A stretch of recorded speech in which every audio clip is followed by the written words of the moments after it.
Airbnb are a joke company, right? They've come out swinging today saying that hotels are the major reason why there is over-tourism in cities like Barcelona. But actually, that is a complete load of nonsense. Let me explain. And if you're new here, my name is Ollie. I'm a professor of human geography with a specialism in urban studies, so this is kind of my bag. Now, as you're probably aware, Barcelona has experienced huge amounts of over-tourism in the last, decade really. Post-COVID has been particularly bad. And it's getting to a point now where people do things like this. Now, I did a video from Barcelona last year, and yes, I stayed in a hotel.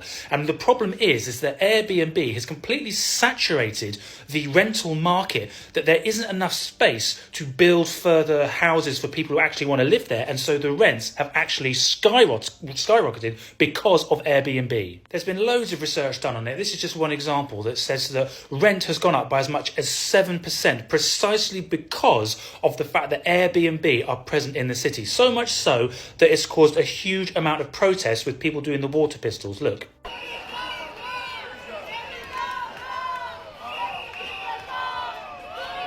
That was last year. They're planning it again this weekend. Look, the New York Times have said what to expect from Lisbon and, yes, Barcelona. So the Airbnb press release today is presumably to try and get ahead of a lot of the protests that are going to be happening this weekend. What Airbnb are essentially arguing is that, the city's spending too much money building new hotels. They should be spending it on houses instead, and therefore the rents wouldn't go up because there'd be more housing for local people. But that is such a stupid argument, particularly from a company that thrives on the rentier economy. Because the problem isn't the lack of hotels. Because actually, look, the occupancy rate for hotels in Barcelona is 77%. And yes, that's high, but it's not 100. And therefore, there is still wiggle room in the hotel system. The problem, and this is what Airbnb have been lobbying against, is regulation. Because there's been a long history of regulation in the hotel industry, which means they have to adhere to very strict rules on safety, even down to the thickness of the walls, for example. So ultimately, Airbnb don't have to do this. They are a platform economy.